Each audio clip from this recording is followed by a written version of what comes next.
Continuando psicología de la atención, vamos a hablar en esta segunda parte sobre las teorías del control intencional y la importancia de las metas. Los estados intencionales internos, endógenos, toman el control de la conducta. Anderson, en 1983, hablaba del sistema de producción de la ACT con objetos o metas y de las producciones que requieren activación de datos y activación de la meta. En el STROP, el vínculo condición-acción entre la palabra y su nombre es el más fuerte debido a la simetría de las interferencias, pero se puede establecer la meta, es decir, el color de tinta, para controlar la acción. Marcada la meta, con la instrucción del experimentador se puede aplicar regla de producción más débil, aunque lenta. El modelo conexionista de Cohen y Coles en el 90 aportaban sobre el STROP formas de modular vías de procesamiento en función a la demanda de la tarea para que la vía más débil proporcione la respuesta. Duncan, en el 86 hasta el 93, enfatizó en el papel de las metas para la selección de inputs que llegan y dirigir la conducta. Relacionado con el filtro de Broadbent, dijo que este es controlado por las metas actuales, las que están en curso. Y se hacía una comparación entre los inputs y la plantilla atencional que especificaba la información necesaria para el momento. La lista de metas sirven para crear estructuras de acción, comportamientos. Según el autor, las líneas de metas llevan a cabo análisis de medios, fines, con un método heurístico. Calcula la diferencia entre estado actual y el de donde nos gustaría estar. Desde la perspectiva computacional se han disociado dos métodos de resolución de problemas, métodos algorítmicos y métodos heurísticos. Un algoritmo explora todas las posibilidades y encuentra solución, pero a costa de invertir un tiempo considerable.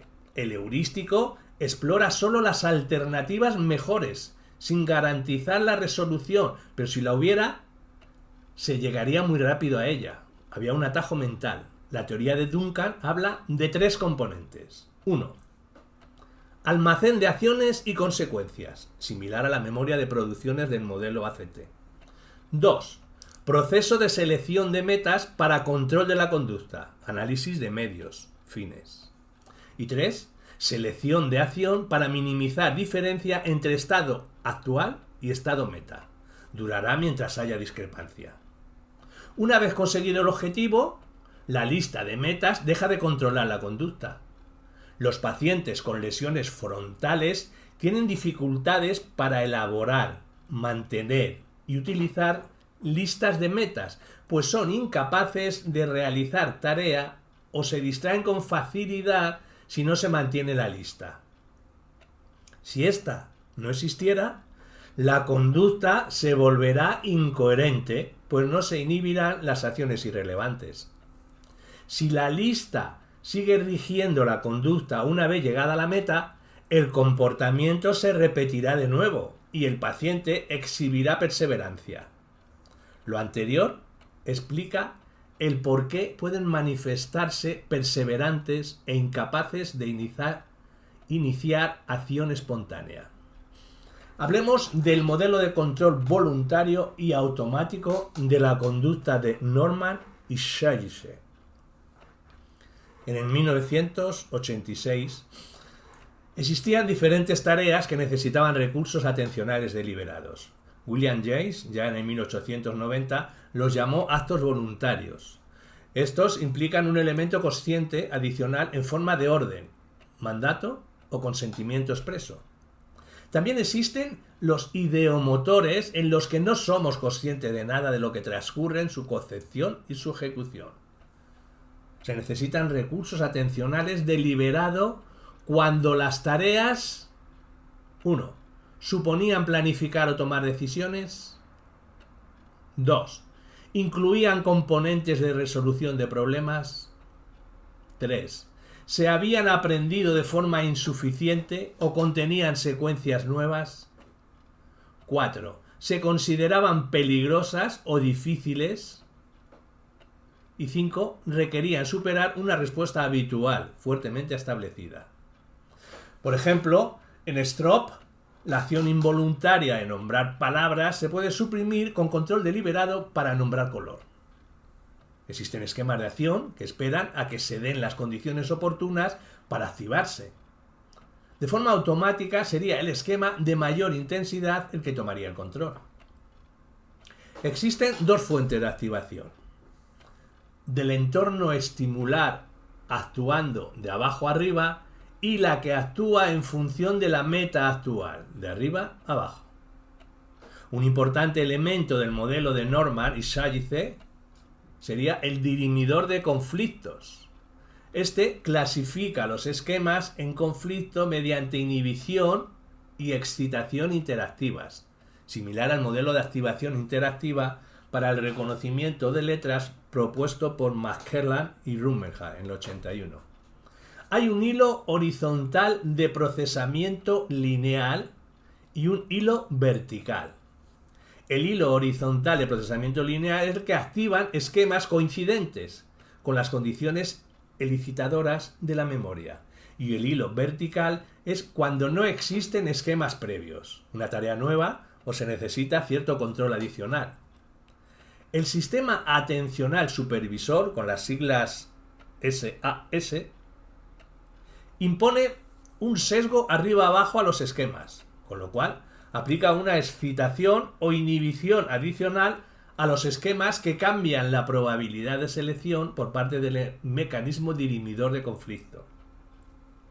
Se ha equiparado al ejecutivo central del modelo de memoria operativa, el MO de Baddeley. Si el SAS, o sea, el sistema atencional supervisor, estuviera dañado, sería incapaz de sesgar los esquemas dirigidos a controlar la acción o de pasar del esquema activo a otro nuevo. Se producirían errores de perseverancia y atraería el control de la acción, explicando conductas impulsivas. Explorando el control voluntario de las tareas. Para Yershit, en el 1927, fue el primero en investigar sobre disposición mental y cambio mental. Hizo el experimento de una tarea de cambio. Cambiar entre elementos dentro de las tareas, no entre tareas. 25 números de 2 dígitos, 33, 77, 89, 65, etc. Al primero, tercero, quinto, sumar 6. Y a lo de los puestos pares restar 3. Al hacerlo, el tiempo empleado aumenta y disminuye la eficiencia.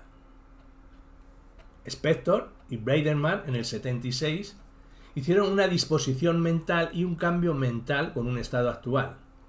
Los experimentos de ellos consistieron en sumar alternativamente 3 a un número y decir antónimo ante la palabra escrita. La alternancia en este caso no generaba coste. Se explica en ello de forma que la operación que se iba a realizar estaba dirigida por el estímulo. Cuando éste no señalizaba de manera inequívoca la tarea a realizar, encontraron costes importantes ocasionados por el cambio y dispusieron que los cambios en la disposición tendrían un mayor efecto cuando la selección de las operaciones adecuadas requiera llevar un seguimiento de las operaciones realizadas anteriormente. Con un coste por cambio habría un problema memorístico, no tanto de control. Hablemos de disposición mental y cambio mental, con las nuevas aportaciones. Desde Allport y Coles, en el 1994, se han realizado numerosas demostraciones de coste por cambio en experimentos de alternancia de tareas. Se observa la ralentización de la condición alternante. El hallazgo reiterado es que las latencias, los tiempos, en condiciones de cambio de tareas son más lentas que las obtenidas en condiciones de repetición de tareas. Para Allport y Cole, en el 1984, estos compararon el cambio de tareas entre las distintas dimensiones de los estímulos de Stroop bajo condiciones en las que el estímulo especificaba o no la tarea que había que realizar en él. 1. Estímulos. Consecuencia. Palabras coloreadas, Stroop tradicional, amarillo, rojo. Otros grupos de números. A. Responder al número de dígitos que contenía el grupo, 555. B. Responder al valor numérico del dígito condición valor, 5.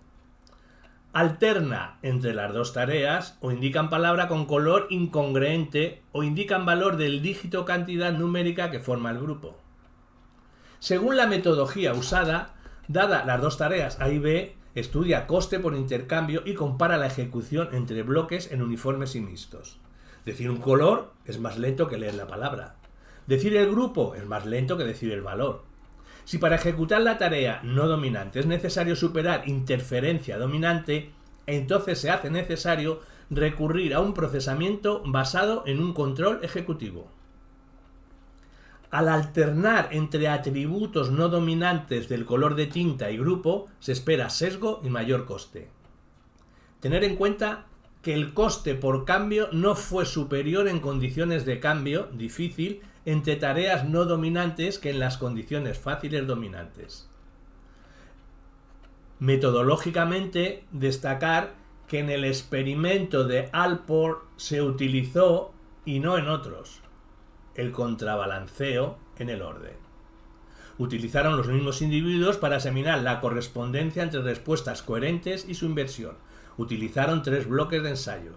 Curioso y mencionar que los sujetos expuestos a las tareas del primer bloque de ensayo, cuando volvían a las del tercer bloque, la misma que en el primero, una vez pasado por el segundo bloque, tareas combinadas, este segundo hacía que hubiera coste de tiempo, milisegundos, por la interferencia que producía.